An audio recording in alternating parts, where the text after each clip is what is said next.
Hello guys, দেখেন আজকে আমি কি নিয়ে এসেছি। 5 রকমের ভর্তা করেছি। এই ভর্তা দেখে আমার স্বামী বাচ্চারা সব অজ্ঞান হয়ে পড়ে আছে। কেউ ভর্তা দিয়ে ভাত খাবে না, কারো গলাতে ভর্তা নামছে না। সিমের ভর্তা অনেক কৌতূহল, সিমের ভর্তা খাবো না, এইটা খাবো না। ডিম কেন ভর্তা করেছো, ভাজি করলেই তো পারতা। সবাই দুঃখে কষ্টে এক একজনের মতো মানে অসুস্থ হয়ে পড়ে আছে। আমি বলেছি তারপরেও আজকে এই খাবারটাই থাকবে। এটা কি ভালো না বলেন? আর এই খাবারটা যদি আমরা সপ্তাহে একটা দিন খাই, মাসে একটা দিন খাই, তাহলে কি ভালো না? তো মাঝে মধ্যে এভাবে বাসার মানুষকে একটু সাহায্য করতে হয়। কেন খাবে না? এটা কি খারাপ বলেন তো?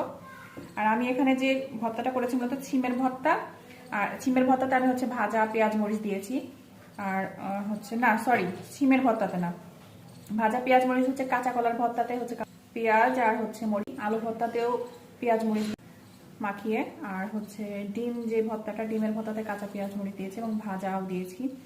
আর এখানে হচ্ছে বেগুন, বেগুন ভর্তাতে কাঁচা পেঁয়াজ মরিচ সেটা তো থাকে। আর সিম ভর্তাতেও দিয়েছি সেম। দেখেন কি সুন্দর লোভনীয় হয়ে আছে।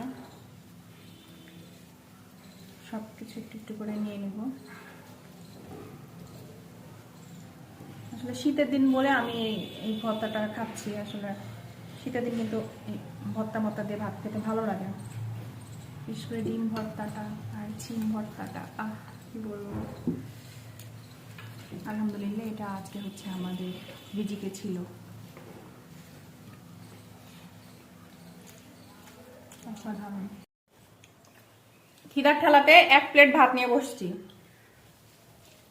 আপনারা যারা এই শীতে হচ্ছে এখনো সিমের ভর্তা খাননি, তারা কিন্তু অবশ্যই একবার খাবেন। সত্যি সিমের ভর্তা কিন্তু অনেক মজা। আর সিমের সাথে ডিমের ভর্তা, এটা আর কি বলবো, এটা আরো মজা, ডাবল মজা। মনে হচ্ছে তৃপ্তি সহকারে ভাতটা খাচ্ছি।